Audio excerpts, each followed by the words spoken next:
Я приветствую вас, дорогие друзья, уважаемые гости и подписчики моего канала. Всем большое спасибо, что следите за нашими встречами. Традиционно по средам Кость Бондаренко в прямом эфире. Константин Петрович, приветствую вас. Добрый вечер. Добрый вечер. Друзья, всем большое спасибо за то, что присоединяетесь, за то, что смотрите, за то, что следите за новыми выпусками и анализируете происходящее. Это сделать очень сложно. Вот понимаю, потому что как только есть реальные темы для дискуссии, анализа, причем касается и глобальных процессов, и таких узких, точечных вещей, личных судеб, то сразу нам как бы вот вываливают с три короба очень интересный, но той, которая живет буквально сутки, а то и меньше информации, и как бы забивают баки. Но обо всем будем говорить по порядку и отделять, как это, зерна от плевел. Значит, формат нашего эфира неизменен по средам, как всегда. QR-код, который видите на экранах, своих гаджетов, это возможность задать вопрос, так сказать, вот прямо на экран он выйдет, вывалится свое мнение, если работает сервис. Всем большое спасибо, у кого работает, супер спасибо, супер стики за поддержку. И поставьте, пожалуйста, лайк. Можно не супер, обычный лайк поставьте и напишите, что думаете в комментариях. Это очень помогает, потому что канал Александр Шелест, что канал Костя Бондаренко, который в описании, они подсанкционные и требуют, дисциплины в этом лайканье, потому что, в общем, как говорится, лишили основного украинского трафика уважаемые Зеленские и уважаемые всякие там подсанкционные вещи, которые применяет, да, к людям власть Украины. Значит, вопросы ваши заранее можно оставить в закрытом клубе телеграм-канала, закрытый клуб зрителей Шелеста, а также в сообществе YouTube абсолютно открыто, люди уже пишут, вопросов предостаточно, поэтому давайте начинать. С чатом, кстати, тоже пообщаемся и начнем прямо сейчас опрос сегодняшнего эфира. Ой, господи. Мы так пошутили с Константином Петровичем перед началом, знаете, как в Буратино, по-моему, в «Золотом ключике» была фраза такая: «Кто хорошо кушает, тот хорошо работает. Хороший помощник для папы Карла». И так уж сложилось, что наш сегодняшний эфир давайте попробуем обсудить стул Анджелины Джоли. Когда еще мы сможем себе такое позволить? Я не знаю, удовольствие или не очень, но тем не менее. Значит, история с военкомами и Джоли, в общем, она там, камера наблюдений, проходит с покерфейсом. Это Джоли прибыла в Николаевский ТЦК освобождать своего охранника, которого на блокпосту бусифицировали. Опрос по этому поводу. Верите ли вы в бусификацию охранника Джоли в ТЦК? Зачем это нужно? Зачем это нужно? Даже если были какие-то проблемы там с группой сопровождения, еще какой-то... зачем это вот так сейчас выпячивается? Варианты. Да, вполне себе верю. Это, конечно, позорище. Первый вариант. Второй. Нет, это вброс и ПСО, и минусовка ТЦК. Для того, чтобы каким-то образом вот уколоть ТЦК. Третий вариант. Это шоу в отбеливании ТЦК. Мол, смотрите, все воюют. Мол, все так живут. Вот Джоли даже бедная побежала, потому что она не ожидала. А вот такая страна, поэтому все на фронт.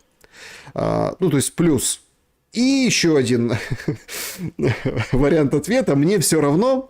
Скажите только, сколько заплатили Джоли за это представление. Вот такие 4 варианта. Константин Петрович, давайте с этой ситуации начнем. Смотрите, я считаю, что у меня есть 5-й вариант.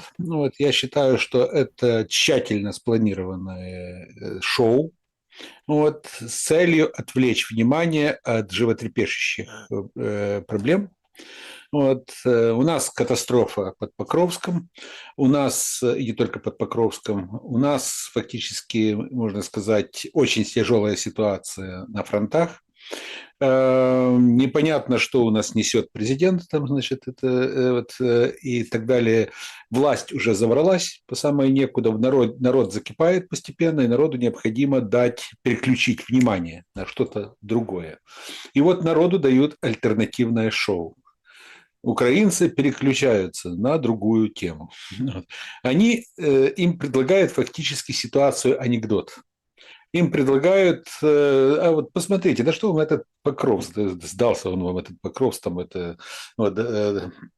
100 лет он вам нужен. Вот посмотрите, приехала Анджелина Джоли. Вот, она, вот видите ли, ее охранника, потом говорят, не охранника, вообще непонятно кто. Вот, его забирают, его отвозят в ТЦК. В ТЦК врывается сама Анджелина Джоли. Вот, непонятно, что она там делает. Противоречивая информация, удалось ей вызволить этого, там, освободить этого, значит, или не удалось человека. Вот, что она там делала? Потом появляется абсолютно дебильное вот это объяснение, что Анджелина Джоли зашла в туалет вообще И причем просто. вот тоже изуверы вбрасывают эту историю, потому что так, а по малой нужде или по большой? Надо же Вот, уточнять. страна обсуждает именно теперь уже Анджелину Джоли. Вот.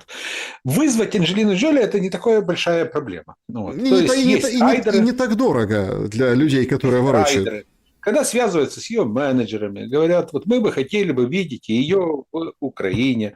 Вот. Менеджеры говорят, значит, что там импресарио говорят, это будет стоить следующее. Вот самолет такого-то класса, вот, гостиница такая-то, вот, ее должны там сопровождать 2 массажиста, 3 официанта и так далее, условно там пишут, прописывают. Плюс гонорар такой-то. Говорят, хорошо, вот получите, распишитесь.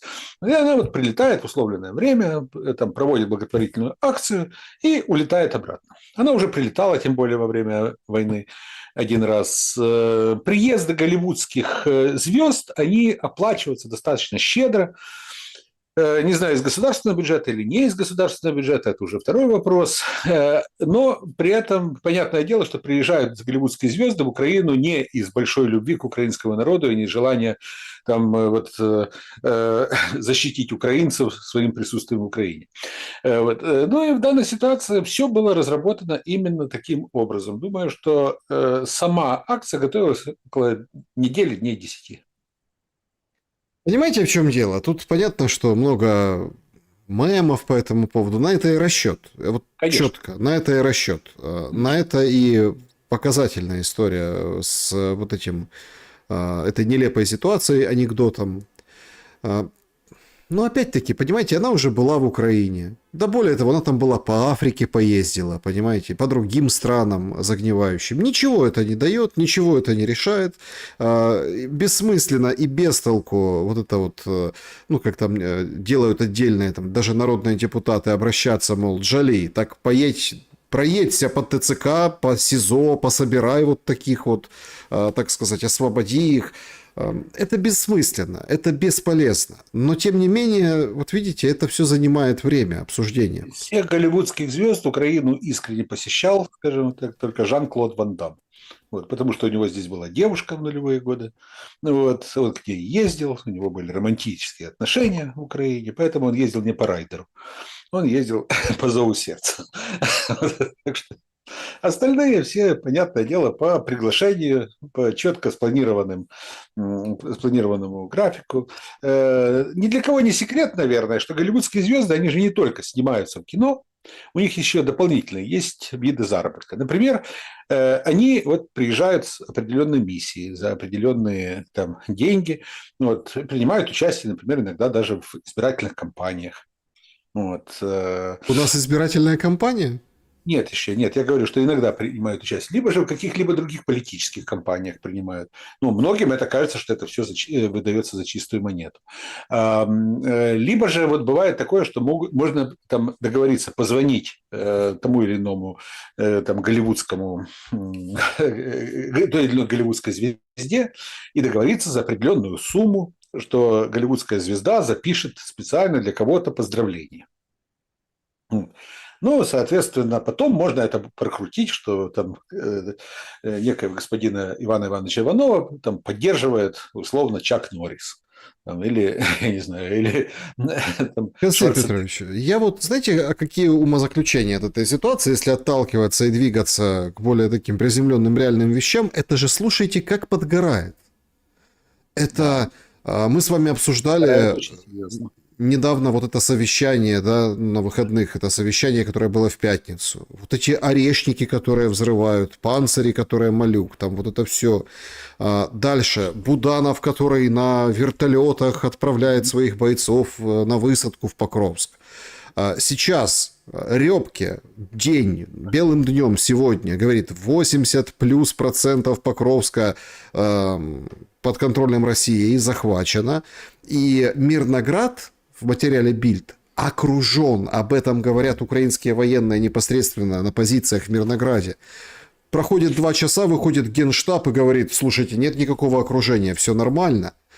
Генштаб исходит из чего? Что Генштаб смотрит на карты и говорит, вот видите, а вот здесь вот есть еще узкое горлышко, ну, где-то 800 метров шириной. Вот, поэтому окружения нет, это все неправда. Бойцы оттуда говорят, мы не можем пройти, потому что там сплошной стеной висят дроны. Вот в этом горлышке. Вот, ничего живое не может там продвинуться просто, потому что сразу же будет уничтожаться. Говорят, нет, мы же видим по карте. Вот есть, вот все-таки, если горлышко есть, если, значит, окружение, значит, нет. То есть формальная сторона сейчас доминирует над реальностью с точки зрения Генштаба. Но вы же понимаете, что это... Я все-таки вернусь к тому, насколько нервная атмосфера на Банковой. Я такого количества от украинских дроноводов роликов не видел. Уничтожили там, уничтожили сям. А вот смотрите, подтверждено, а тут техника. То есть, видимо, дали отмашку. Показывайте все, что есть. Потому что, это тоже нам говорит о масштабе катастрофы под Покровском. Конечно, конечно. Следующие ролики будут показывать людей, которые вышли из Мирнограда и из Покровска. Вот. Тех, которые там останутся, не будут показывать. Тех, которые вышли благодаря стараниям, скажет тот же Зеленский, для нас люди важнее, чем территории. Вот посмотрите, не так уж нам этот Покровск был и нужен, тем более Мирноград. Не такая большая потеря, скажет Зеленский, но спасибо всем, кто стояли насмерть. Обещаем, что, например, Константиновку, Дружковку, Славянск, Краматорск мы не сдадим. Точно так же, как раньше обещали про Авдеевку, про Бахмут и так далее. Бахмут. Тоже один из гостей моего канала в том числе говорил, Мариуполь прописью не сдадим. Прописью не сдадим. Зеленский демонстрирует, что, собственно, он весь в войне, вообще там и не подходите. Но параллельным курсом мы видим, как задабривается тыл, насколько это можно. Он предлагает новые контракты в армии с выплатами, правда, с отсрочкой достаточно приличной. Он говорит, зарплаты будем поднимать.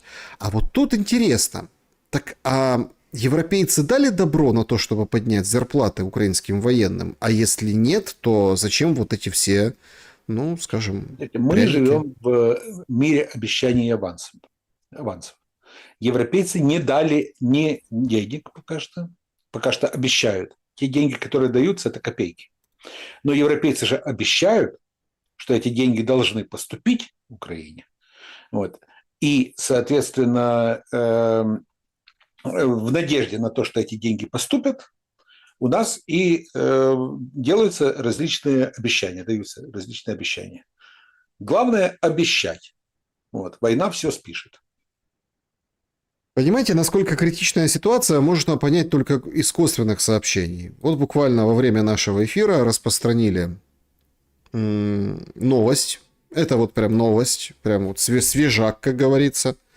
Глава Донецкой облгосадминистрации Филашкин сообщает, поезда перестают ходить в Славянск и Краматорск. Значит, все поезда на этом направлении будут делать конечную остановку в Барвенково, это Харьковская область. Оттуда жителей Славянска-Краматорска будут возить автобусами. Я это уже помню. По многим другим городам в предыдущих итерациях и продвижениях по фронту, когда эвакуационный поезд, и тот последний, все вперед, так сказать, и все. И больше поездов нет. Это плохой сигнал. Донецкая область, которая теперь из Харьковской будет соединена с остальной Украиной ЖД-сообщением, это означает скорую потерю Донецкой области? Да. К сожалению, мы можем готовиться к потере Донецкой области. К сожалению, конечно. Ну, понятное дело, я просто человек, который искренне люблю Донецк, дончан, эти территории. Вот. Меня многие не понимают в этом. Вот. Я говорю искренне, что мы должны признать фактически то, что является уже реальностью, что стало реальностью. Да, мы будем дальше, то есть мы, Украина, будут дальше вести боевые действия, да, с больше-меньшей интенсивностью и с большим-меньшим успехом, но все равно, если не через месяц, то через два, не через два, то через три, вот, Донецкая область будет для Украины потеряна. Я не вижу ресурсов, я не вижу возможностей. Называйте меня пораженцем, называйте меня пессимистом. Я не вижу возможностей удержать Донецкую область. Ну, сегодня же этот плюс-минус вменяемый, который отдельные советы раздает, правда, тоже с налетом пропаганды военной украинской, боец Флэш говорит, мы не можем оставлять Покровск, надо стоять до конца, потому что дальше после Покровска, ну, в общем, не за что зацепиться.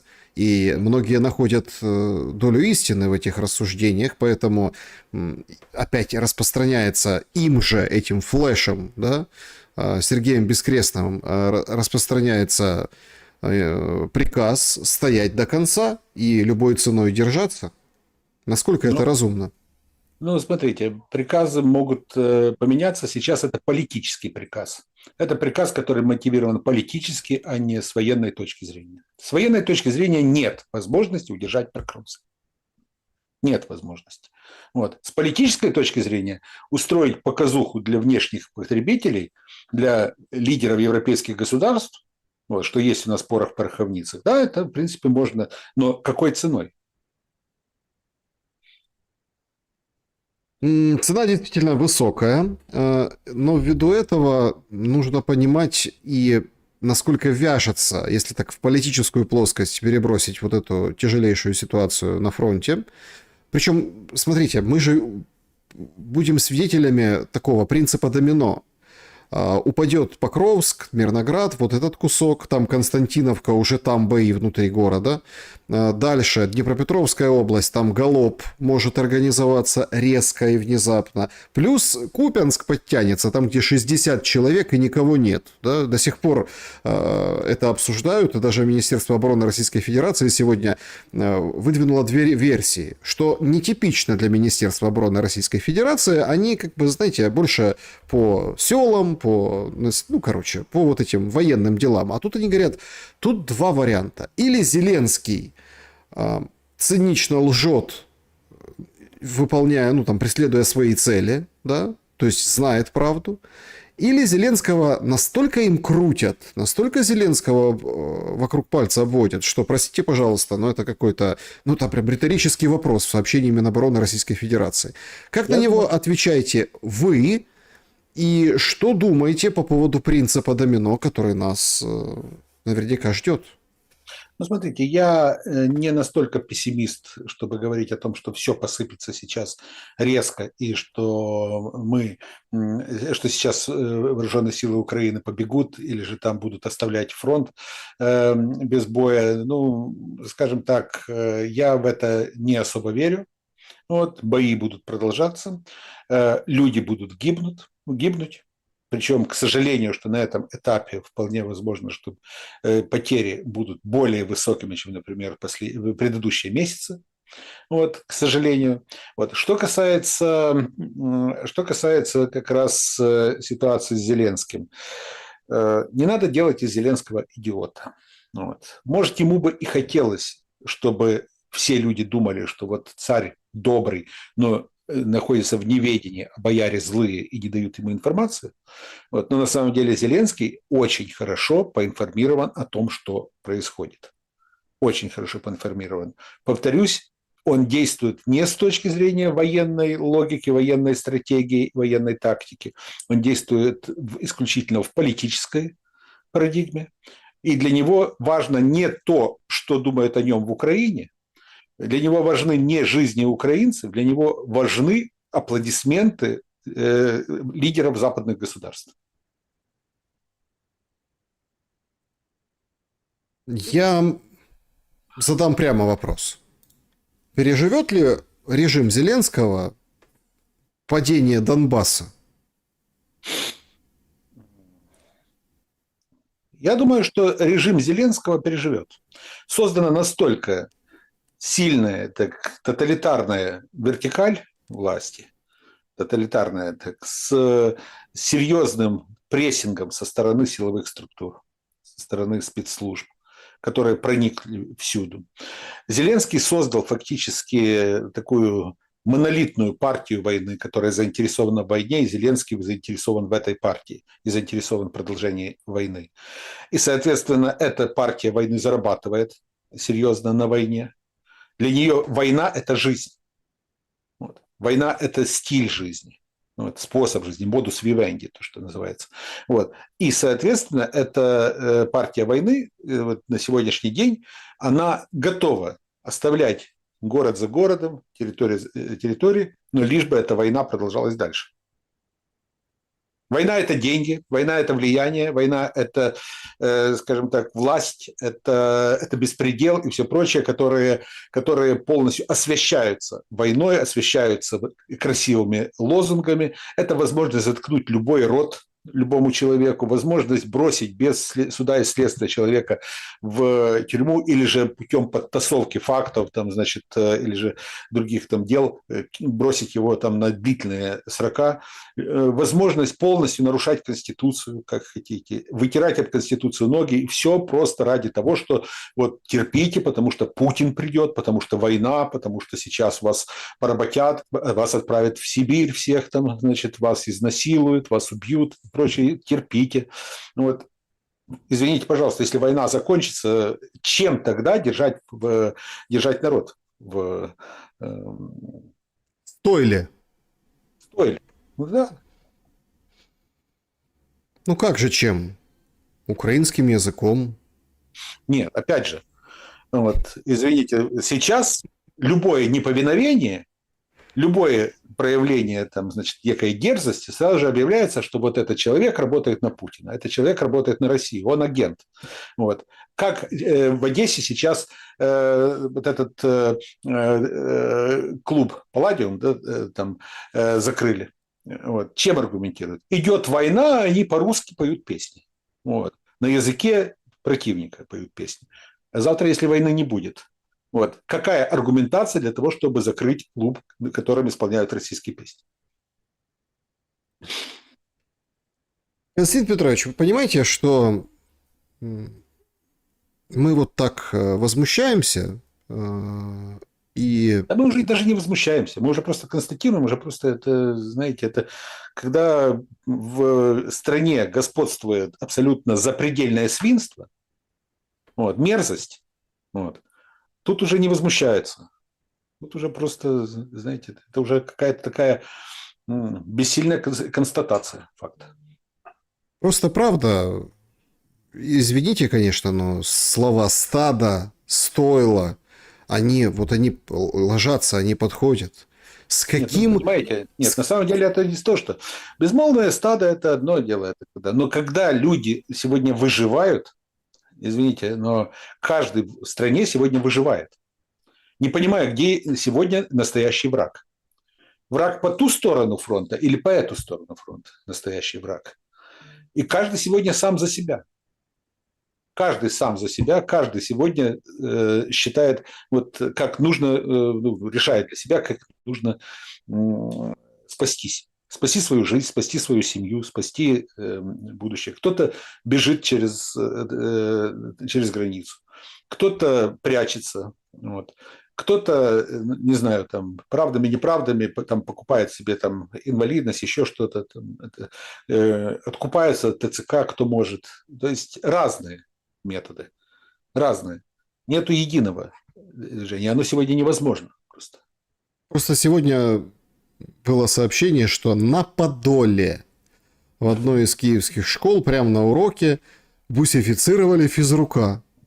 Дети это снимали, ну, там, понятно, всем позапрещали, но это ж как, это же дети, они могут, так сказать, за копеечку из телеграм-канала видео слить, и какое-то видео слили, это все демонстрировали, как их физрука, прям с урока, забирают. И там не нашлось Анджелины Джоли, понимаете? Там нашелся директор, который вышел к ученикам и сказал, чтоб нигде это видео не появлялось, потому что, почему? Враги везде, понимаете? А мы... Это уже больше, чем катастрофа.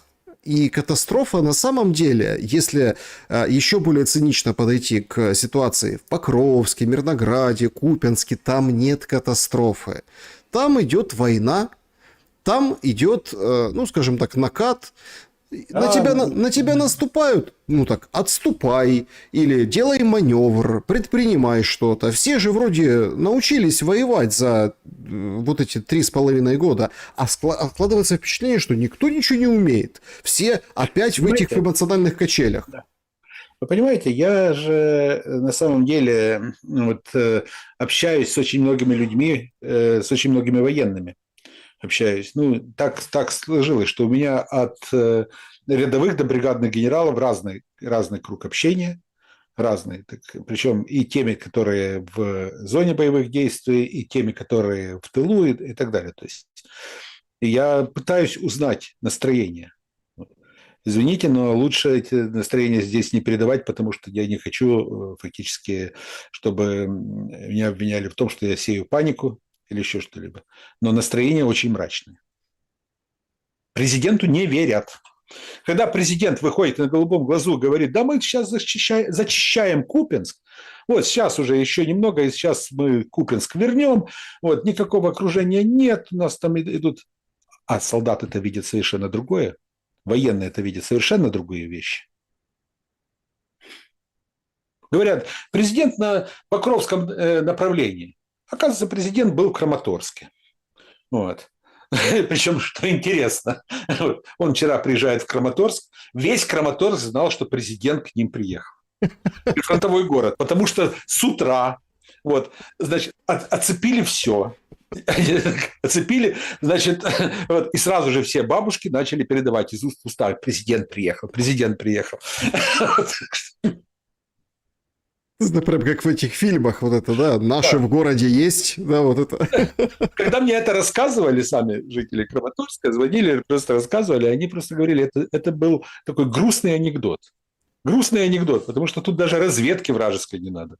Потому что все за несколько часов уже понимали, что приезжает важный чин. Вот. Какой важный чин? Ну, понятное дело, приезжает пиарец, важный чин. И якобы на Покровское направление приехал. Видите, он шел на Одессу, а вышел к Херсону, да? Ну, то есть, Константин Петрович, то есть, понятное дело, что никаких там вот этих бункеров, Доброполье, под Покровском, с азовцами. Все записывалось в Краматорске. А почему он награждает? Но это же традиционный ритуал. Вот нет, давайте, смотрите, я хочу с вами поговорить как, ну, там, с интеллектуалом и историком. Да, вот смотрите, я даже... Это ведь это нечто. Они там стоят, их там человек 20 всего на кадрах, да? Ну, там, может, чуть больше. Он там вызывает этих бойцов, бойцы выходят, он им вручает и начинает аплодировать сам себе. Да. То есть, это все вот такой, понимаете, какой-то квартал неистребимый. И простите, пожалуйста, ну, радоваться там вообще нечему, аплодировать вообще не по какому поводу. Идет, и все это понимают, все это признают, но все делают вид упорно, что, ой, смотрите, медаль. Причем, может, там эти там бойцы и заслужили медаль. Ну, кроме того, который выпал на шевроне с СС из Нацгвардии. СС, сила свободы, понимаете? Ну, то есть... Ну, может, там действительно есть какие-то там бойцы героические, они там заслужили эту побрякушку. Но в целом не время награждений же. Вы знаете, чем занимался Гитлер 29 апреля 1945 года, за день до того, как он ушел из жизни? вот, добровольно. Вот. Он разрабатывал эскиз награды, который должен был быть награжден генерал Венг, вот, специальный орден Спасителя Отечества. Вот, он рисовал, Гитлер рисовал серьезно эскиз этого ордена, он думал о награждении вот, генерала, который должен был, по его мнению, спасти Отечество, прийти на помощь Берлину. Не пришел Венг на помощь Берлину. Вот, то есть даже в такой ситуации Гитлер думал о наградах, о том, как наградить. Вот. Награждение – это своеобразный ритуал. Вот.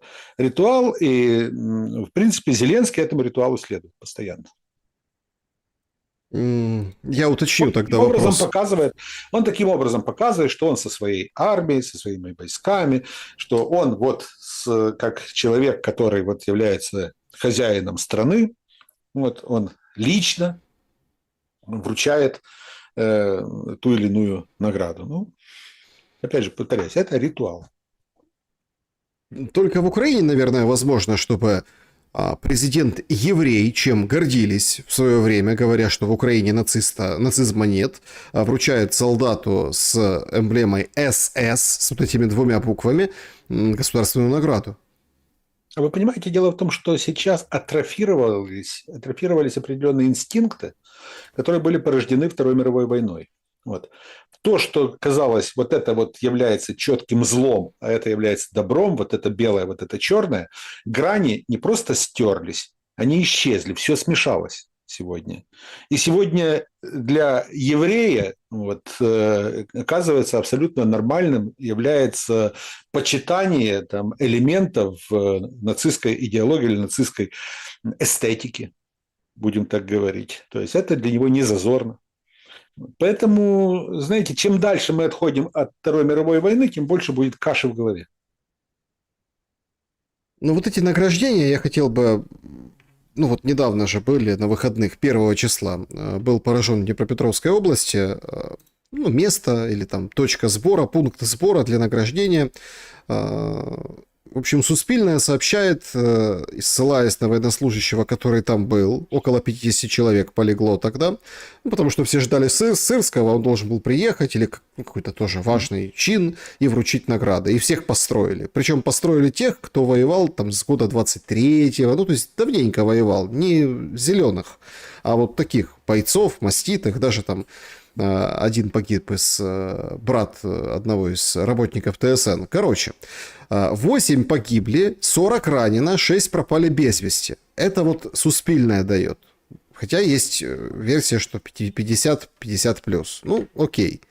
По словам этого военного, была годовщина создания 35-го батальона морпехов.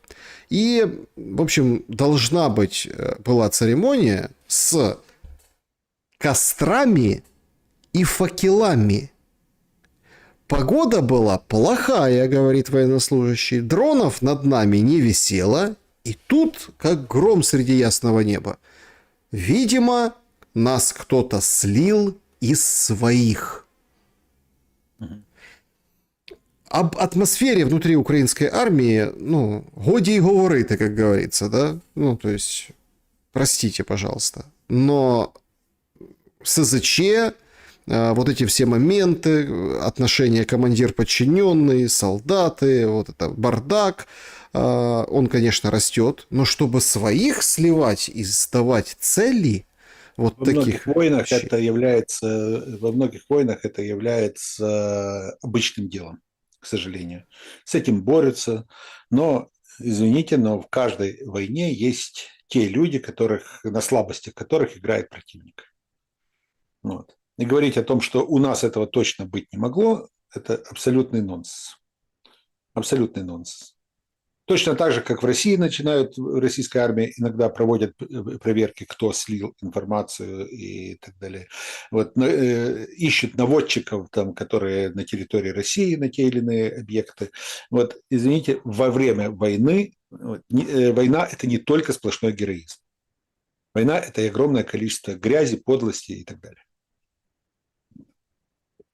Давайте о политике. Мы так вот больше там по эмоционально-военным моментам прошлись.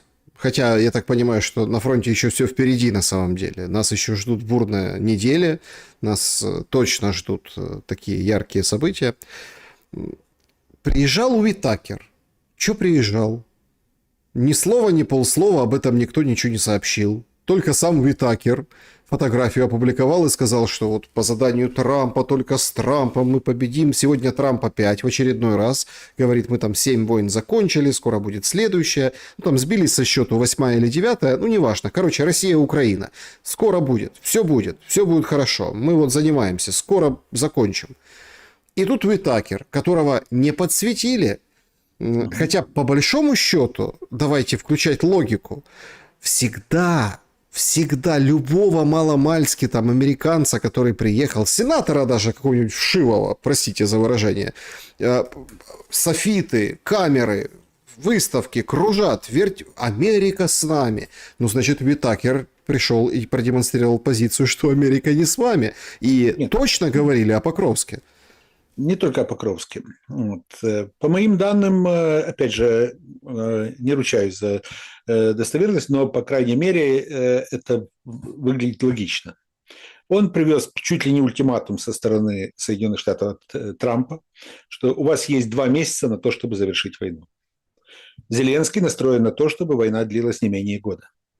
Так его просили его европейские друзья.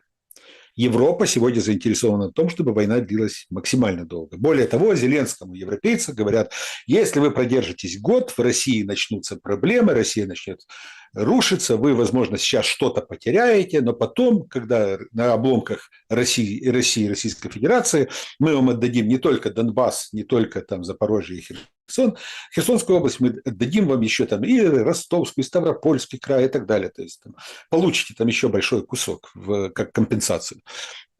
И у Зеленского в это верят. У Зеленского в это верят, потому что ему об этом говорят европейцы. И говорят, да мы сейчас порешаем вопрос, вот сейчас будет это очередное заседание в Испании, да, там этих, как там, желающих, коалиция желающих. Вот, секретная, суперсекретная. Там вот говорит, мы вам дадим, решим вопрос сейчас с этим репарационным кредитом. Но заметьте, репарационным кредитом, который надо будет вернуть. То есть это не грант, это не просто это не какая-то помощь. Вот. И Зеленский в это тоже верит. И он нацелен на то, чтобы воевать.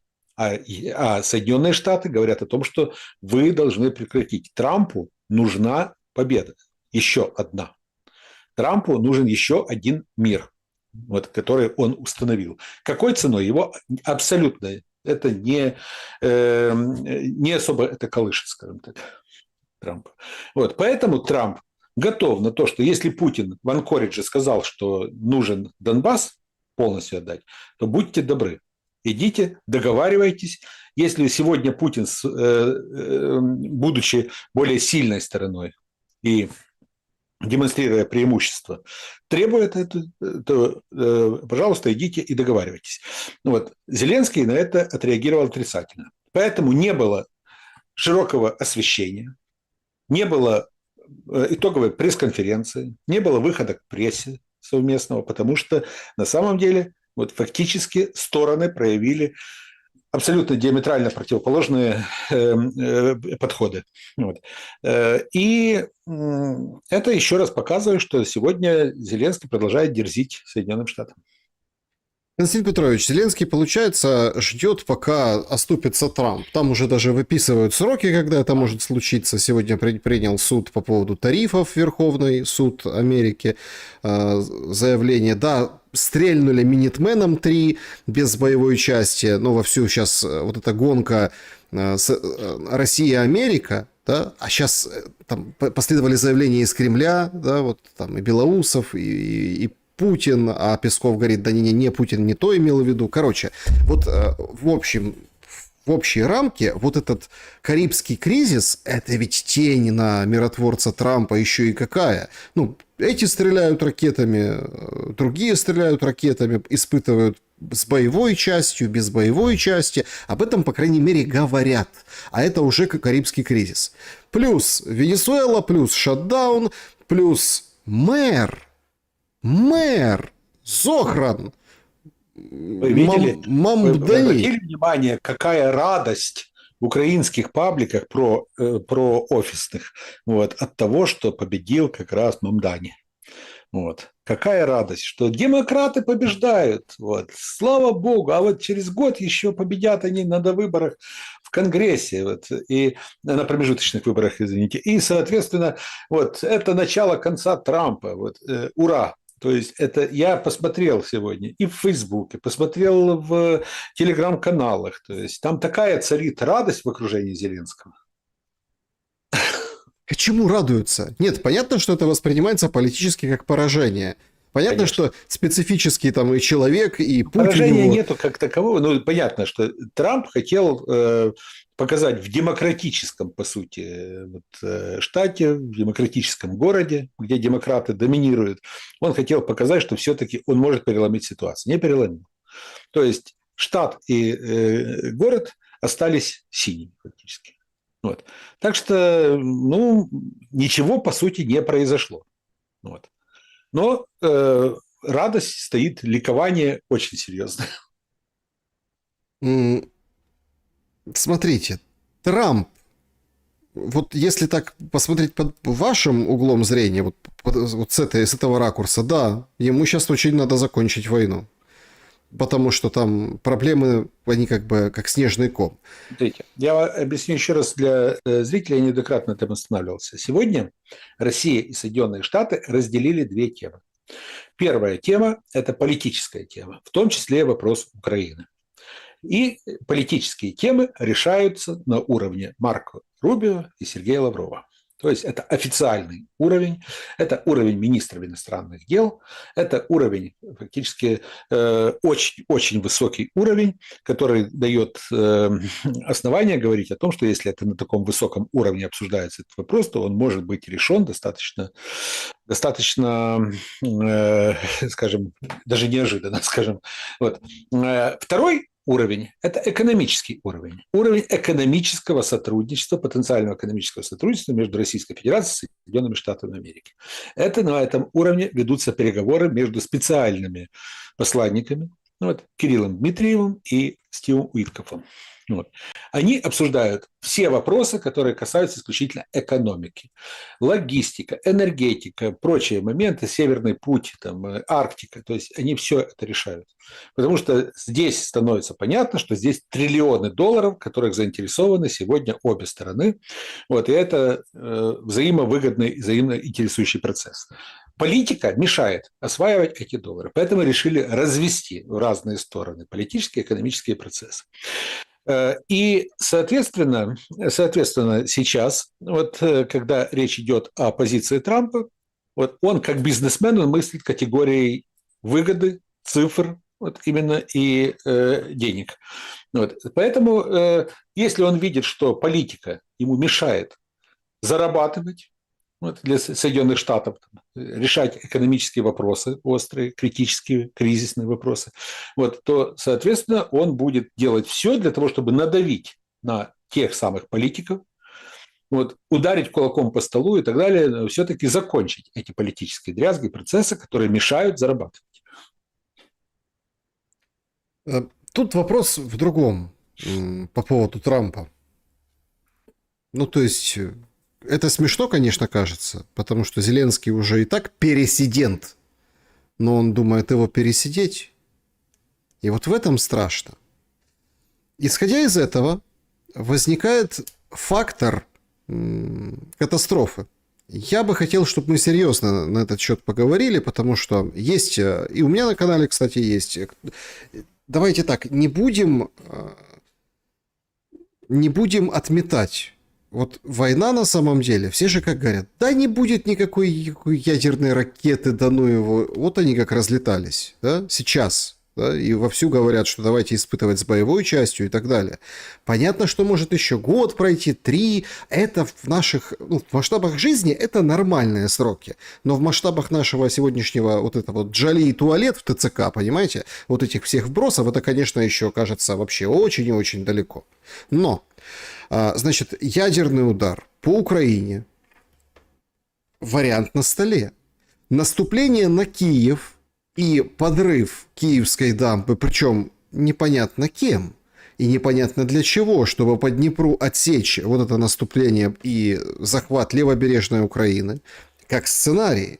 Все на столе сейчас, все на столе.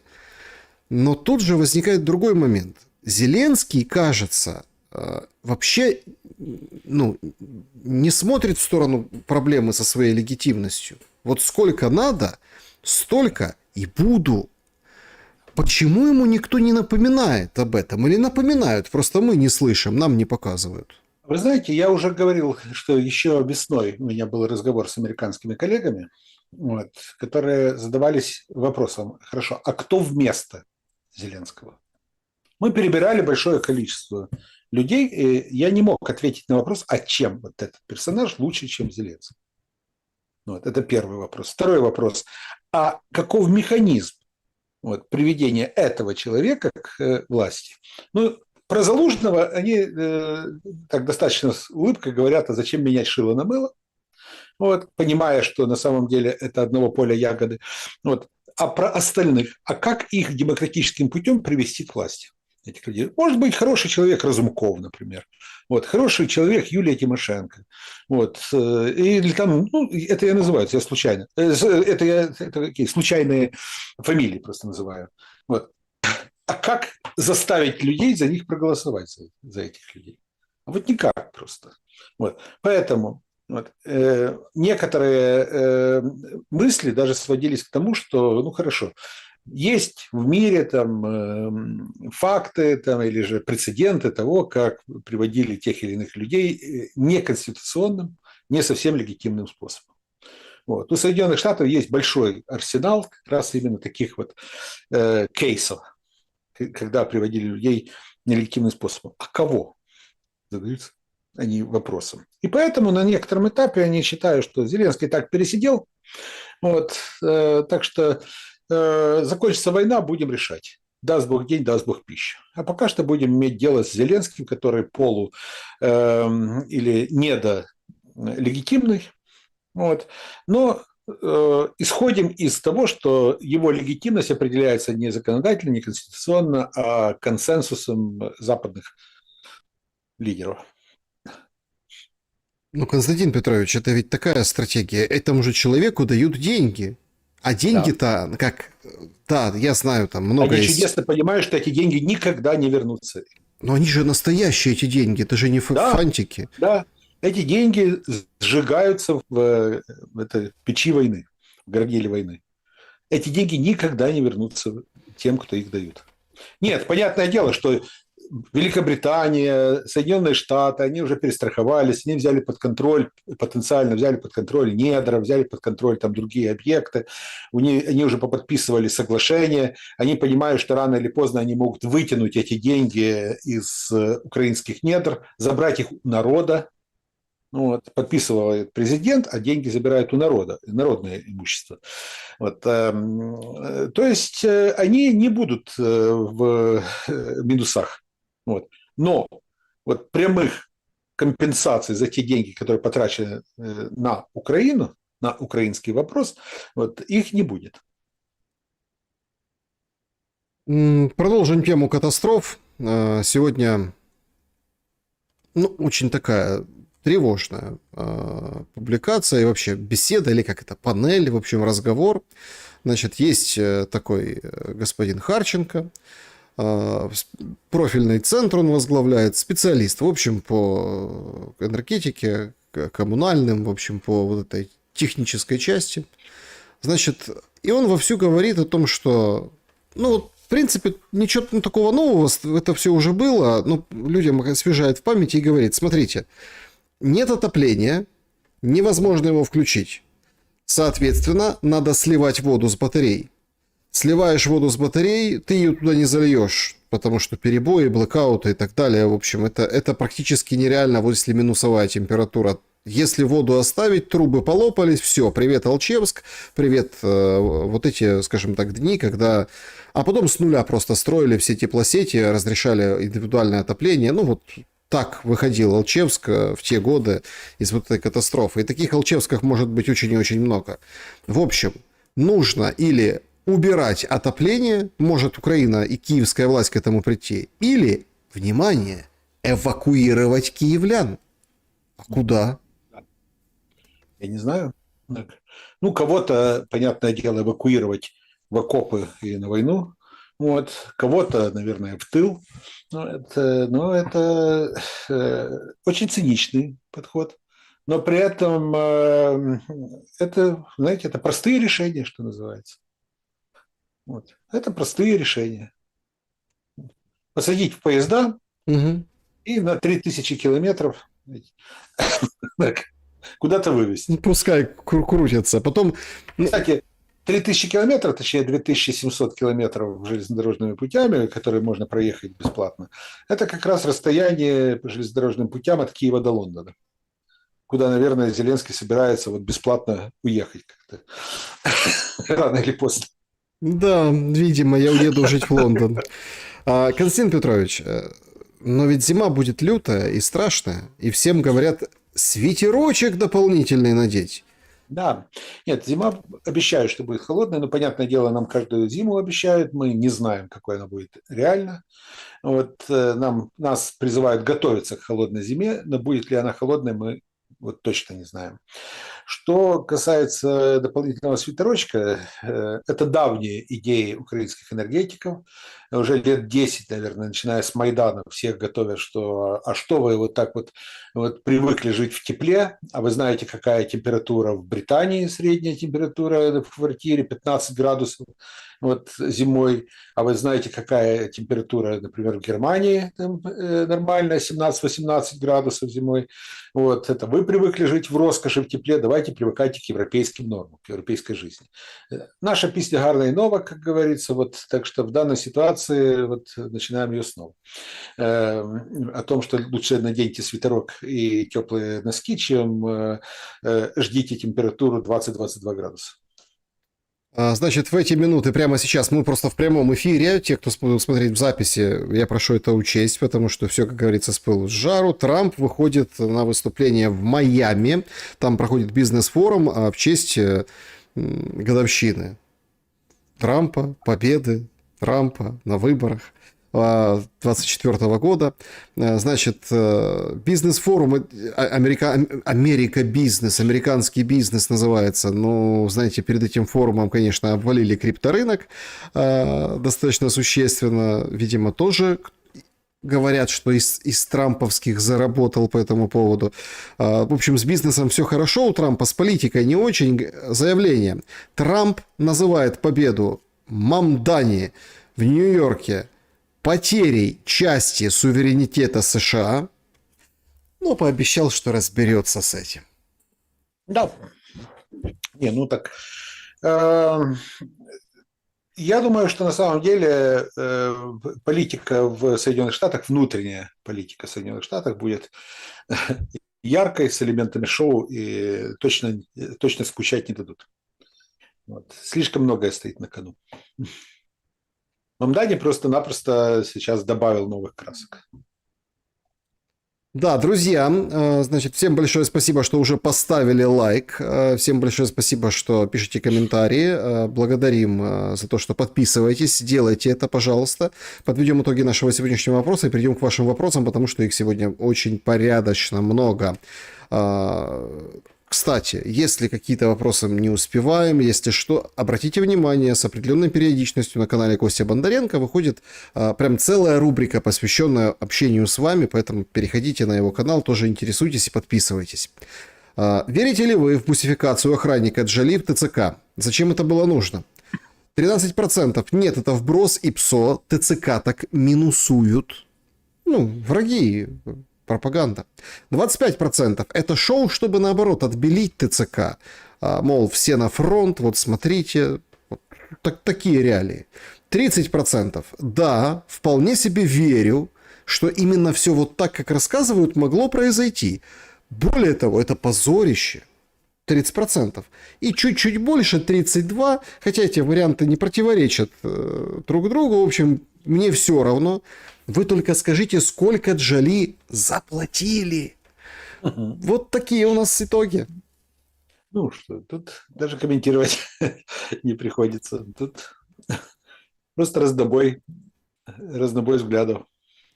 Да, друзья, прежде чем перейдем к вашим вопросам, у меня еще одна тема, еще один вопрос к вам. Значит, Союз православных журналистов на выходных подвергся санкциям. Это немногочисленные коллективы, это люди, которые, ну, в общем, пишут о духовности, новостях церкви, службах. Специфический, узконаправленный, нишевый контент генерируют. Они становятся более известны только в одних условиях, потому что гонения на церковь и так далее. Вот еще со времен Порошенко, да, вот ПЦУ, когда ввели, отъемы храмов, драки, потом вот эти все моменты с обменами священников, это уже при Зеленском, закрытие церкви украинской православной Зеленским. То есть он вводит на них санкции. Они сегодня вот перед нашим эфиром публикуют шокирующий материал. Значит, у нас есть два момента, которые я хотел бы, чтобы вы прояснили. Первый – это Арсений, то, что с ним происходит, где он говорит, мне предлагали, чтобы я пошел на обмен, и я говорю, а какой обмен? Здесь мои люди, здесь мои все. Солдаты даже, которые в ВСУ воюют, я же от них не отрекался, не от меня тоже. Это моя как бы паства. Ну вот он духовным языком выражается, паства моя. То есть, что я должен идти на обмен? Ну и вот страдает там давление, СИЗО, одна камера, другая, одно обвинение, другое. Это я хочу, чтобы вы прокомментировали. Но я, с вашего позволения, обобщу. Союз православных журналистов публикует материал, говорит, Филарет пришел в Михайловский собор, и в близком УПЦ КП, Киевский патриархат, канале утверждают, что Филарет находится под действием психотропов, и его заставляют подписать документы об уничтожении Киевского патриархата. Филарет болеет, многие сейчас, там, это отдельная тема, там, наследие Филарета. Филарет для канонической Украинской Православной Церкви является раскольником, но тем не менее есть Московский патриархат, ну как, его не существует, но так принято считать, потому что есть Киевский Филарет, а есть УПЦ Ануфрия, и вот ПЦУ сейчас уничтожает, ну, более-менее слабого. Скажите, пожалуйста, преследование Арсения, вот эти действия, о которых сейчас пишут телеграм-каналы, что Филарет чуть живой, еле дышит, но идет, и его там, одурманив, к этому двигают, это какой общий магистральный план имеет? Смотрите, во-первых, патриарх Филарета 97-й год, да, идет. Понятное дело, что человек в очень почтенном возрасте, к нему можно относиться абсолютно по-разному. Вот, очень, скажем так, неоднозначная личность в истории Украины, очень неоднозначная, но с точки зрения даже его возраста, вот, понятное дело, что необходимо относиться с уважением к тем годам, которые он прожил. Это первое. Да, действительно, на него оказывается серьезнейшее давление, причем не первый год, с тем, что он должен отказаться от Киевского патриархата. Вот, он должен передать фактически все свои права, заявить об объединении с Православной Церковью Украины, с тем, чтобы фактически ликвидировать вот эту непризнанную юрисдикцию. Вот. В 2018 году он не пошел на объединение, которое было инициировано Порошенко. Вот. Что сейчас точно там происходит, я не буду говорить, просто не знаю. Второй момент. Что касается владыки Арсения. Настоятель Свято-Успенской, Святогорской лавры. Вот. Обвинение настолько абсурдное относительно него, просто абсурдное. В чем его обвиняют? Во время пасхального богослужения в 2023 году, весной 2022 году, вот, он во время пасхального богослужения сказал спасибо большое всем, кто пришли сюда, несмотря на то, что здесь на подъездах к лавре стоят блокпосты. Вот. Вот этот факт, что он сказал, что на подъездах к лавре стоят блокпосты, вот, через год было расценено, даже чуть больше, чем через год, было расценено как то, что он сдал врагу позиции украинских войск. Вот. потому что он сказал, где стоят блокпосты на подъезде к лавре. Вот, во время проповеди это он сказал. Это мог услышать противник, соответственно, противник знал, что, значит, там вот стоят блокпосты. Вот его держат 1,5 года в тюрьме, в заключении его держат. Причем еще в прошлом году ему предлагали, так, вы согласитесь с этим обвинением, мы вас по ускоренной процедуре передаем дело в суд, суд принимает решение по вам, вот, мы вас отправляем в обменный фонд, вот, обменяем вас одного там на 30-40 наших бойцов, вот, и, соответственно, таким образом решаем ваш вопрос. То есть, действительно, это на самом деле это рэкет, по большому счету. Вот, это рэкет, когда человека берут не за злодеяние, а для того, чтобы пополнить вот, обменный фонд. Вот. То, как держится сейчас владыка Арсений, то я вот прослушал его вот выступление в зале суда, его заявление, ну, это вызывает восхищение на самом деле. Это действительно его моральная победа над теми, кто сегодня устраивает гонения. Нет, А безусловно, что касается... подождите, безусловно. Так а если он умрет? Это будет на совести, понятное дело, Зеленского. И дело в том, что сам владыка Арсений сказал, что все в руках Бога, все в руках Господа. Вот. Но он в данной ситуации, он не отказался ни от веры, не отказался ни от церкви и не пошел на поводу как раз тех, которые пытались его так, из него сделать там, элемент обменного процесса. Вот. Он только в этом плане нужен властям. Они держат его в тюрьме только потому, что пытаются склонить его именно к тому, чтобы обменять его на определенное количество бойцов. Вот. Знаете, я, с вашего позволения, это, конечно, как версия прозвучит, но я считаю, что она просто... Надо смотреть на ситуацию в совокупности, да.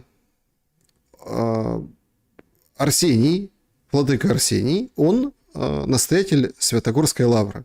Да.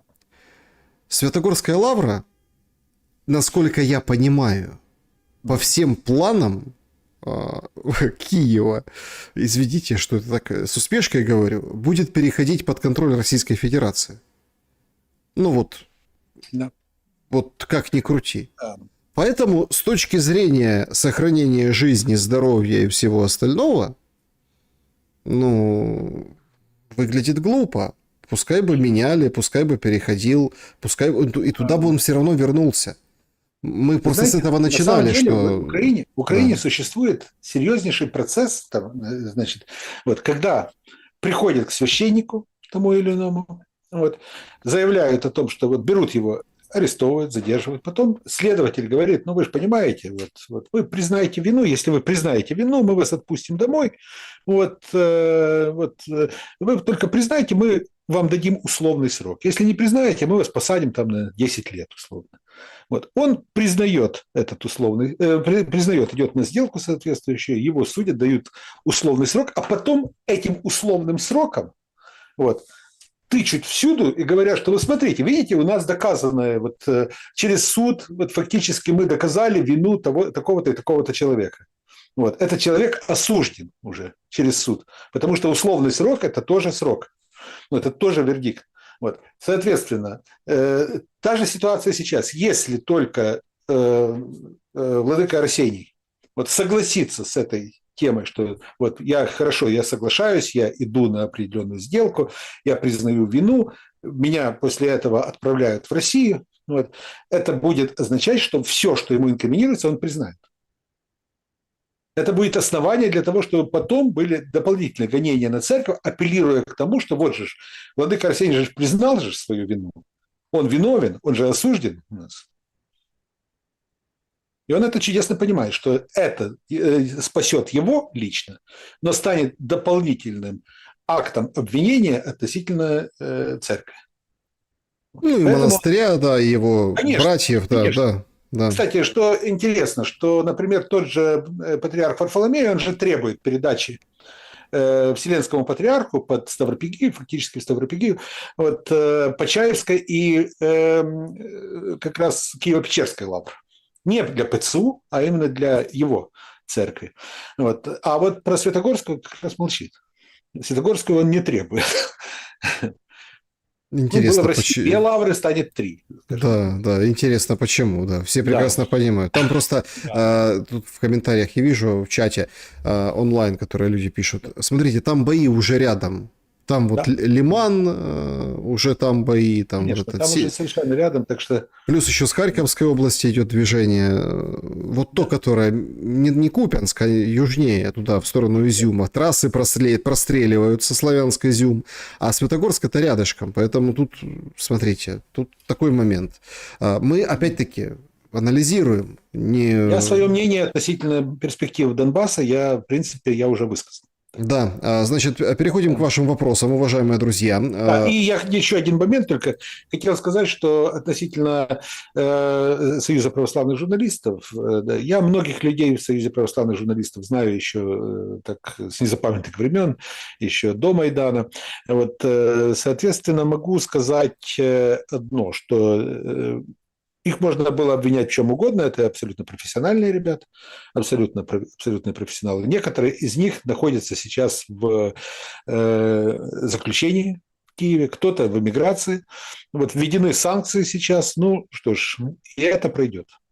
И это пройдет, это тоже надо перетерпеть.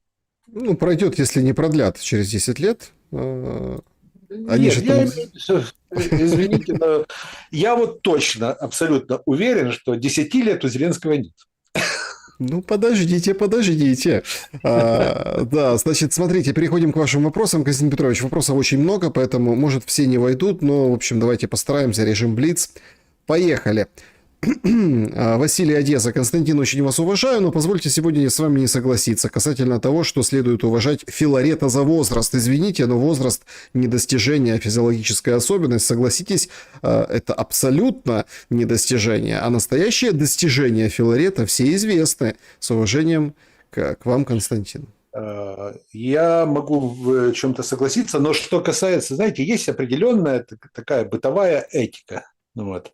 Уважение к сединам тех или иных людей. То есть он прожил жизнь, это его жизнь. Скоро он предстанет перед Господом, и тот будет его судить. Ну, не нам уже, что называется, судить. Историки тоже расставят точки над «и». Я, например, очень часто говорю, вот у меня есть даже друзья, которые являются адептами как раз и прихожанами именно Украинской православной церкви Киевского патриархата, которые не перешли в ПЦУ. Вот я им говорю, что Филарет является последним осколком команды Семичастного. Был такой деятель, председатель КГБ СССР. Вот он является последним осколком команды Семичастного, команды там, конца 50-х, 60-х годов. Вот, даже с этой точки зрения он очень-очень интересен для историков, как живой материал, помнящий эпоху. Так, подрыв ядерного заряда на новой Земле остудит горячие головы Европы и Запада? Оксана спрашивает. А Европа, мне кажется, как-то включила такой уже режим самоубийства, там, суицидальный какой-то режим политической деятельности, что иногда диву даешься. Но что касается Соединенных Штатов и России, возможно, что подобного рода вот эти заявления о ядерных взрывах потенциальных, они, возможно, подтолкнут все-таки к новому подписанию договора о запрещении ядерных испытаний, о сокращении ядерных вооружений и прочих договорам, срок действия которых уже вышел, исчерпался, но которые абсолютно необходимы для мира, для того, чтобы заложить основы некой новой стратегической стабильности. Угу.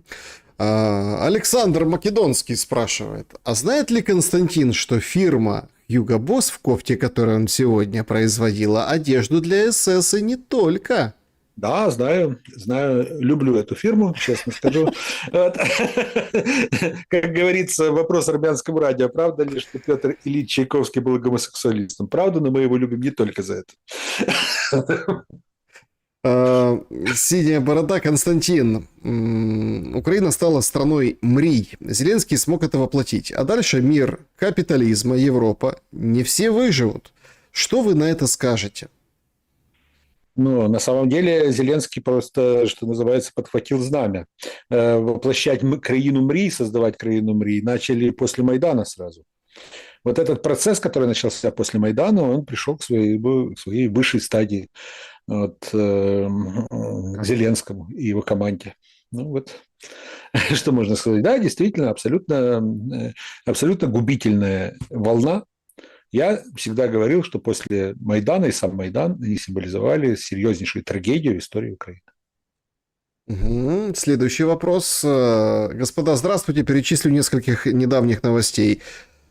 Первое. Успешное испытание ядерного носителя «Буревестник». Второе. Производство орешника в серию запустили. Третье. Белоусов посчитал целесообразным провести ядерный бабах на новой волне. Новой земле. В Республике Беларусь подтвердили... Слушайте, ядерный бабах на новой волне. Вот это я выдал. Ё-моё! Сейчас, наверное, в Прибалтике за сердце схватились. В Юрмале. Ой-ой-ой, ладно, извините. Значит, в Республике Беларусь подтвердили, что скоро им Россия поставит орешники и прочее. В общем, что вы думаете на этот счет? Это реальные факторы эскалации с дальнейшей угрозой ядерки? Или обыкновенная демонстрация силы, как это было всегда, и ничего не произойдет? Противники России схавают? Это демонстрация силы, это демонстрация возможностей. Вот. И в данной ситуации это такой обмен любезностями, дополнительные элементы такой военной дипломатии, которая сегодня существует в отношениях между Россией и Западом. Следующий вопрос. Может, вы видели видео возле СИЗО на улице Окрестина в Минске в 2020 году, когда там были крики от избиения задержанных? Я там был в СИЗО. Вы не представляете, что я там пережил. Но я не держу зла на Лукашенко после того, как меня освободили. Мы с женой родили мальчика и девочку. Если бы я и такие, как мы, победили тогда, война бы пришла на землю Беларуси, как в Украине. Почему во власти Украины не было человека с таким железным характером, как Лукашенко, который смог бы предотвратить Майдан? Постскриптум. Избиения и пытки я не поддерживаю. В августе 2020 года, во время выборов, президентских выборов, я находился в Минске. Вот, я видел начало этих акций протеста. Я не видел самые факты избиения, я не был возле СИЗО, я жил в президент-отеле тогда, вот, но я видел начало этих акций протеста. Что касается... Тогда как раз я говорил со многими своими друзьями в Беларуси и говорил, не делайте ошибок, которые сделала Украина. Не идите по украинскому пути. Меня тогда не слушали. Это у нас будет все по-другому. У нас будет абсолютно по-другому. Мы умеем учиться на чужих ошибках, говорили мне. Но, к сожалению, все-таки я думаю, что,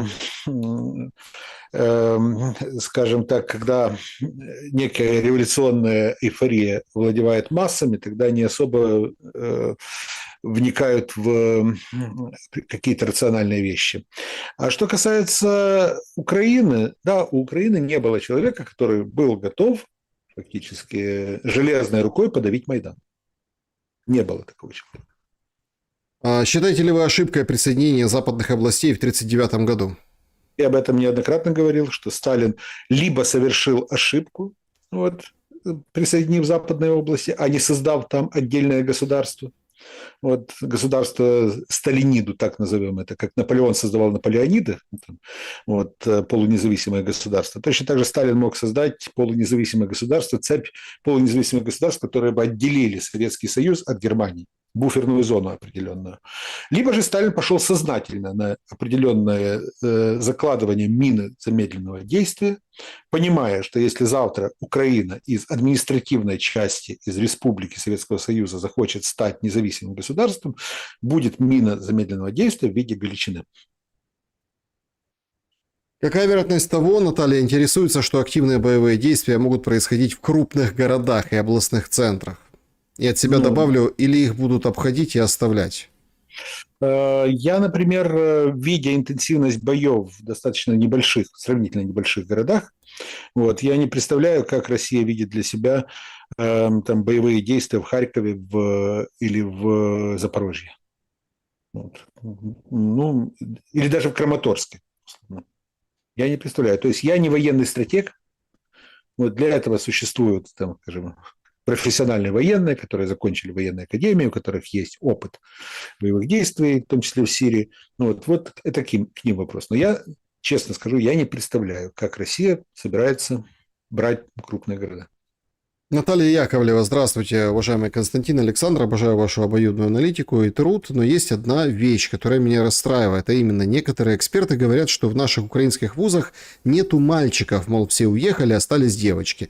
Мой сын в этом году поступил в Шевченко на бюджет, на прикладную физику. Да, в группе 9 человек, из них пару девочек. Да, мой сын мог бы учиться в иностранном вузе, так как владеет английским. Это было бы платно, и специфика нелегкая, и он категорически против был поступать за границу. Что ж получается, он зря поступил, если многие говорят, здесь нет будущего. Прокомментируйте, пожалуйста. Смотрите, образование – это некие фундаментальные вещи, вот, которые, если он действительно хочет посвятить себя определенной работе, определенной деятельности, вот, то он найдет эту работу. И я уверен, что для людей, которые будут владеть именно точными науками, а в Украине есть достаточно серьезная школа точных наук, вот, то, соответственно, он найдет применение. Когда мы говорим про Украину и про то, что у Украины там сомнительное будущее, кто-то говорит, но, знаете, здесь речь идет о системе, о системности работы и о том, каково место Украины в мировом распределении труда и каковы будут экономические процессы внутри Украины. Но то, что стоит получить образование, то, что стоит это образование каким-то образом, попытаться свои знания, свои навыки вот каким-то образом воплотить в жизнь, это однозначно. И это можно достичь и в Украине тоже. Ростислав, вечер добрый, Константин. Хотел узнать ваше мнение о том, имеет ли смысл выбирать президента, который обещает, что хочет, но на деле не выполняет свои обещания и не несет никакой ответственности за это. Ведь тогда можно ставить вообще на любого. Это, кстати, маленькая ремарка. Вы когда говорили про Европу, мол, а среди кого? Да кто вместо Зеленского? Да кто угодно. Не, вы понимаете, есть страны с собственной субъектностью, вот, а есть страны, которые лишены этой субъектности. И поэтому те же Соединенные Штаты, вот, они же смотрят не только на то, что это должен быть некий эффективный менеджер, это должен быть еще и управляемый человек с их точки зрения. Украина напрочь лишена собственной субъектности. Сегодня идет борьба между Британией и Соединенными Штатами за то, кто будет управлять улицей Банковой, у кого будут ключи от кабинета президента Украины. Вот. Это потом может включиться еще и Россия в эту же борьбу, вот, которая тоже будет выдвигать своих, возможно, кандидатов на каком-то этапе, будет пытаться, ну, как это традиционно в украинской истории происходит. И, соответственно, вот во Франции речь так не стоит, кто возглавит. Там есть свои внутренние элиты, консенсус элит определяет, кто будет руководить страной на следующие 5 лет. А вот что касается Украины, здесь решают, к сожалению, не граждане Украины. Вот. Привести кого-либо к власти здесь, это, ну, на самом деле, это технологическое действие. Накачать кого-то, накачать кому-то электоральный рейтинг, это не так сложно, по большому счету. Вопрос только в том, насколько он будет эффективным, вот, насколько дальше он сможет справляться со своими задачами, и насколько он будет послушным. Добрый вечер. Вопрос. Выражение «Слава Украине, героям слава» стало настолько распространенным и употребительным, что похоже уже на часть ритуала. Как вы думаете, не является ли это элементом зомбирования и будет ли это выражение использоваться после установления мира? Спасибо, Роберт. Сказать, будет или не будет, невозможно однозначно. Все будет зависеть от того, какая будет общая идеология власти, какими будут общая направленность власти. Это первое. Второй момент. Я уже говорил о том, да и не только я, говорил о происхождении этого лозунга, когда он появился и какова его история. Третий момент. Знаете, в начале 70-х годов один немецкий комик, он просто поставил эксперимент в зале, когда он просто заставил народ, это через, считайте, почти 30 лет после окончания Второй мировой войны, после процесса денацификации, он просто выдал несколько звуков в зале, и народ как один встали и вскинули руки в приветствие Зиг Хайль, условно. То есть подобного рода память не вытравливается на протяжении нескольких поколений. Мировой передел очевиден, но в чем гешефт Европы, рьяно поддерживающей военные действия в Украине? Куда так с сумасшедшим упорством стремится украинская власть? Спасибо. Дело в том, что в Европе на сегодняшний день речь идет об интересах определенных групп влияния, об интересах военно-промышленного комплекса, об интересах нескольких политических групп, которые понимают, что на нагнетании определенной военной истерии можно предотвратить с их точки зрения негативные тенденции, когда несистемные партии могут прийти на смену этим партиям, которые на протяжении последних 80 лет попеременно удерживают власть в том или ином государстве. То есть нагнетание страха, на этом страхе кто-то зарабатывает деньги, а кто-то политический капитал. Николай, мысли вслух. Такое впечатление, что задача украинской власти как можно больше сократить население Украины и русским оставить выжженное поле.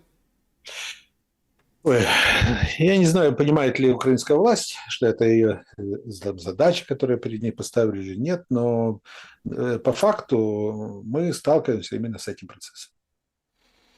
Так оно по сути и есть. А потом, опять все говорят, надо ослабить Россию. Так эти разбитые в ухноль, перемолотые, заминированные, безжизненные пространства, это надо все восстанавливать, нужны деньги, понимаете? Знаете, когда в Украине говорят о том, что вот таким образом мы ослабим Россию, это, знаете, напоминает старый анекдот.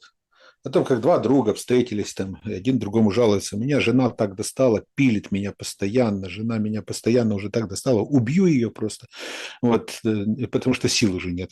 Второй говорит: слушай, ну что ты убьешь, сядешь, там, тебе дадут лет 15, выйдешь глубоким стариком, зачем тебе это надо?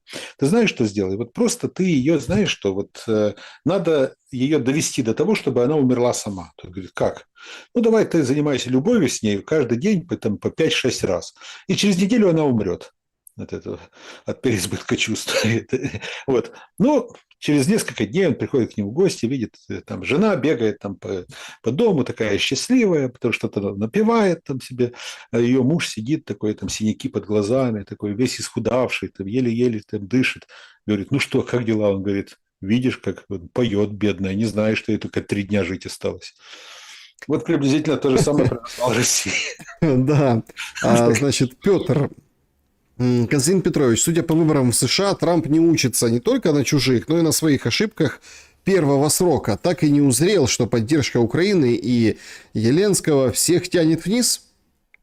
Смотрите, для Трампа поддержка Украины или же там вопросы, связанные с Украиной, это ничтожно малая толика всех вопросов. Более того, которая мало влияет на внутриамериканскую позицию. Для него что помирить Пакистан с Индией, что помирить там Газу, решить вопрос сектора Газа, помирить палестинцев с израильтянами, что помирить русских с украинцем, это просто статистика. Он выступает и говорит: я выиграл 5 войн или 7 войн, потом скажет 8 войн. То есть для него это элемент статистики, который не играет ровно никакой роли. Во время первой своей каденции у него были определенные иллюзии относительно того, что можно бороться с глобалистами, используя других глобалистов. Это было его роковой ошибкой. Сейчас он исправляет ошибки своей первой каденции. Но вопрос Украины и России для него является глубоко второстепенным или третьестепенным. Значит, Виталий. Зеленского долгие годы навязчиво называли украинским Черчиллем, но в последнее время его критиковать стали. К тому же у глобалистов теперь в фаворе мусульмане. Кого же назначат украинским Мамдани? Неужели Умерова? А может и Гончаренко сойдет? Не зря же он Джонсона по Одессе катал. Заранее спасибо за ответ. Ну, Гончаренко же не мусульманин. Вот. Ну, если ради такого дела... Да, Париж стоит место. Да? Нет, ну, я думаю, что Алексей вряд ли пойдет на такие шаги радикальные. Но вы знаете, что на самом деле в Украине после войны действительно проявится большое количество разного рода региональных лидеров, князьков и так далее. Вот, которые будут просто фонтанировать популизмом и будут в жесткой оппозиции с Киевом. Вот. Вплоть до того, что они будут создавать свои региональные армии из, ну, понятное дело, там либо частные военные компании, либо охранные компании, но которые будут достаточно активными. Они будут очень серьезно противостоять Киеву, киевской политике, попыткам киевских властей залезть в карман местного самоуправления. Они будут создавать определенное противодействие, силы противодействия Киеву. И я думаю, что там не только Мамдани, там будут свои там, очень популярные герои. Посмотрите, что было в Ираке после войны. Вот, там Мактады Ас-Садр, вот, абсолютно молодой проповедник, который никому не был известный, вот вдруг стал всенародным героем. Вот. Абсолютно региональный политик. Вот. Это задолго до фактора Мамдани и прочих вот, появляется в Ираке на фоне войны, на фоне послевоенной разрухи, появляется такой себе новый герой. Вполне возможно, что у нас тоже появятся такие же герои, которые сейчас абсолютно никому не известны. Чат трансляции. Red Monkey. Когда в Бахмуте говорили, что ВСУ делают укрепления в жилых домах, многие не верили, а сейчас? Ну, так об этом, мне кажется, и сейчас многие не верят. И сейчас многие не верят, что жилые дома используются как определенные военные фортификационные сооружения. Так что, ну, это факт. Вячеслав, не кажется ли вам, что Трамп играет более крупную игру, доведет мир до второго Карибского кризиса и договорится о мире с Россией? Вот вам и глобальный миротворец. Спасибо. Не исключено. Не исключено и это, потому что в Венесуэлу все чаще и чаще сравнивают политику Трампа относительно Венесуэлы, сравнивают с политикой Кеннеди относительно Кубы. Очень много общих моментов. Вопрос, почему украинцы часто на словах выделяют себе особенность, как на свободолюбие или демократичность, но на практике наблюдаем терпимость к произволу и презрение к демократическим процедурам. Каждый народ придумывает себе свою мифологию. Это абсолютно нормально. У каждого народа свои мифы, и они наделяют себя какими-то чертами, которые кажутся им естественными, вот, и уникальными, и в которых они отказывают своим соседям.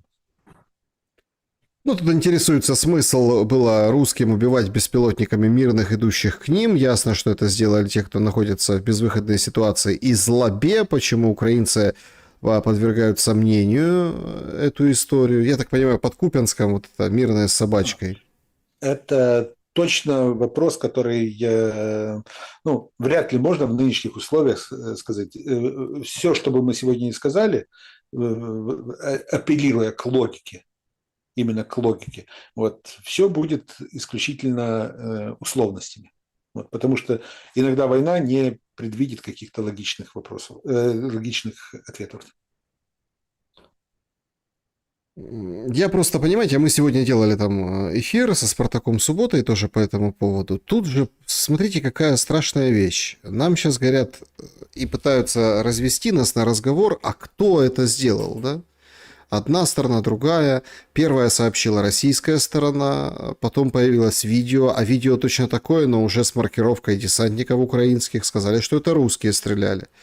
Но факт в том, что война такая, что человек, поднявший на дрыне белую простынь, идущий с собачкой куда-то, хоть к одним, хоть ко вторым, неважно, его убили. То есть подмена понятий, понимаете, происходит. То есть человека убили и собачку. Надо это останавливать. А это все как бы опять очередная тема, которая раздирает всех. Смотрите, я могу сказать уверенно, Это были украинцы. Почему? Потому что украинцы обстреливают мирное население в Лисичанске, Рубежном, Приволье. Оттуда масса мне, ну это мои родные края, масса говорят, люди, это неподконтрольная территория. Но я могу сказать, что это сделали русские. Почему? Потому что массово таким же макаром бьют по мирным людям в Херсоне. Ну вот, понимаете, аналогии здесь, в этой конкретной ситуации не работают. Поэтому Конечно. всех... Да, я поэтому и говорю о том, что сегодня, апеллируя к логике какой-то, к каким-то там какой-то эмпирике и так далее, невозможно сегодня установить истину. Обычно это не там политолог и журналист, сидя в студии, устанавливает, кто прав, кто виноват. Это очень-очень сложный процесс. Ну, тут... Кстати, это касается не только ситуации под Купинской, это касается очень и очень многих ситуаций, которые были, которые имели место быть в многих населенных пунктах, где пострадало большое количество гражданских. Вот. И каждая сторона начинает говорить о том, что это не мы, вот, и приводить свои доказательства. Каждая сторона приводит свои доказательства, причем с пеной у рта, но мертвых уже не воскресить. Но с другой стороны, давайте тоже будем откровенны. Я видел вот этих там со стороны России, как это, драчки с вот этими новыми россиянами, новыми русскими, которые наши бывшие соотечественники, да, украинцы. Это я видел. Но я не видел, когда там российские солдаты пишут о мирном населении территории, которые они контролируют, что там какие-то не такие. Ну, там, как пишут особо рьяные, барбершопные и не очень отбитые украинские национал-патриоты, что на территориях, которые сейчас под контролем Киева, на Донбассе, сепары, ждуны, это же есть. Да. Одно дело в том, что вы понимаете, что на самом деле вот сейчас, я же говорю, мы можем очень гипотетически говорить об очень многих процессах. Очень гипотетически. Вот. Но я не хочу гадать на кофейной гуще. Изяшний персон. Вопрос, как вы думаете, не пора ли Сырскому занимать место на шасси самолета? А что, правда, Сырский как-то не яркий в этой всей истории? Его же тема. Вот. Но его неяркость обеспечила ему долговечность на посту главнокомандующего. Его же начали снимать с поста главнокомандующего вооруженными силами буквально через месяц после того, как он занял этот пост. И, соответственно, вот его вот эта серость, невыразительность, неяркость, то, что он не лезет в камеру, вот, она абсолютно удовлетворяет офис президента. Офису президента Ермаку нужен был человек, который не самостоятелен в своих действиях, который не будет работать над политическим имиджем, который точно не будет восприниматься как некий кандидат в президенты. Вот поэтому Сырский и так долго находится на своей должности.